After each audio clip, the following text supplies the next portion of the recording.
What's up, guys? In my event photography guide, I talked about how assisting another photographer is a great way to build your portfolio, learn the trade, learn what you want to do and what you don't want to do, and basically give you a foundation to build off of. Today, I want to talk a little bit more about that and go into more detail in a more conversational way that I couldn't really cram into a 40-minute event photography guide. So, when it comes to second shooting, every photographer is going to have different needs, and it's really important you listen to them and know what they want. Eventually, I hope you'll synergize with that photographer and you're gonna know what they're thinking without them telling you. When I was a second photographer starting out, it got to the point where I could read the guy's mind I was working with. He didn't need to tell me where to be. I knew exactly where he wanted me to be. And that's a great value. Having a second shooter that you don't need to guide, that you can just trust is going to get the shots you need, is really important. And I was able to do that. So I can tell you guys what a second photographer's job is. However, it will vary depending on the primary photographer's needs. But in general, you're really getting the behind the scenes moments. You're not just offering a redundancy. So back when I was first starting out, I was shooting with the Canon 40D, which I'm pretty sure had one card slot. I'm pretty sure my 5D had one card slot. I don't even remember right now. I'm pretty sure it did. And so we kind of knew we were also shooting for redundancy. What if his camera failed somehow or his memory card failed? Well, you had a second photographer also getting the first kiss. And I think that's a little bit of a holdover from the film days as well, where what if you lose a roll?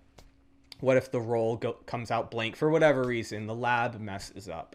And so there was that redundancy, but you're also there to get a different perspective. So one thing you really don't want to be doing is shooting over the primary photographer's shoulder.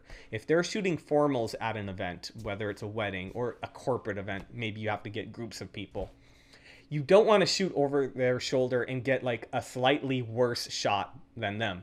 What you'll want to do is get a different perspective. This is one of my favorite moments when I used to second shoot. I would go about 45 degrees off and I would shoot in at an angle and shoot these up close candids of everyone looking at the primary photographer. And so I got these interesting candids where everyone has a big smile, yet it feels more natural. They're not staring down the barrel. And I really enjoyed that. There's no pressure. I would get to just do that while he's shooting formals, or I would go and get detail shots if he couldn't get them, or I would be at cocktail hour while he's out doing the formals. It just depended. It's going to depend on the photographer you're working for. But in general, you're getting BTS type stuff. You're able to shoot candid moments, which is what I love, without having to worry about shooting the formals as well. Now, when it comes to usage rights, that's going to be a little bit tricky. Technically, if you're a work for hire, they own your photographs. If you are, that's just how it is. But that doesn't mean every photographer is going to allow you or not allow you to use your own work on your portfolio. Technically, you would probably need usage rights.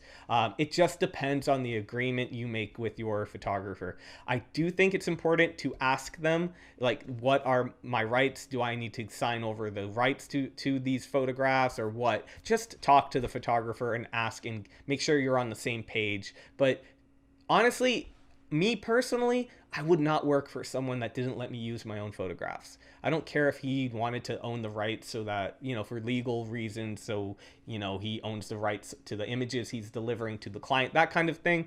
I get that. But if he or she were to say you can't use it on your own portfolio, I don't think that's a good arrangement for you. I don't think it's fair. And when you are second shooting, it's a given that eventually you're going to go out on your own. For me, when I started, it was a bit tricky getting my images because I shot on his memory cards because he would need those cards to then upload the work and do the edit and all that. And that means there was a delay. But now if you have a camera with two memory cards, what I would recommend is getting the okay from the photographer and say, hey, can I use these images? I'm going to shoot on two different cards and that kind of thing. Now, if you're shooting a wedding, something like that, I really think you need to talk to the photographer about expectations with posting those photos and whatnot. It's not okay typically to post a photo of that wedding before the photographer already posts. You don't want to do that. What if they don't use the image you posted? Then the bride or the groom sees that shot and gets upset. Hey, there's images you didn't deliver to me. And it's not up to you to decide what images are going to be delivered to the client. So all of this, again, remedied with a conversation. You have to remember that when you're second shooting, you're not representing yourself, you're representing that other photographer or that photographer's studio. And so if someone asks you for a card, you can never give your own card. That is never going to be okay. I can't imagine a situation where the photographer would be okay with you promoting yourself on their job. So make sure you're carrying the studio's card or that photographer's business card. If you don't have one and someone asks for one, you go over to them, you grab one from them, and you give them the card. It's really important. You don't want to step on their toes or you will not work for them again.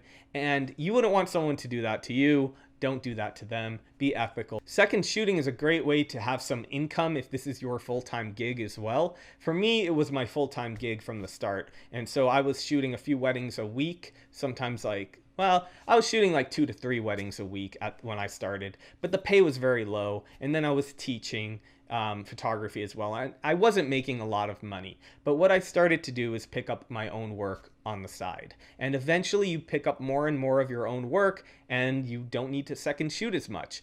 For a while, you'll be doing your own work, which will pay really well. But when you have a Saturday free and you can second shoot for less money, it's a great way to fill in that day. And yeah, you make less money, but that's what it is. Eventually, that equation kind of shifts, and eventually you don't second shoot anymore. That's it for today. I hope you guys enjoyed this content. I will keep the event photography content coming. Until then, I'll see you guys in the next video.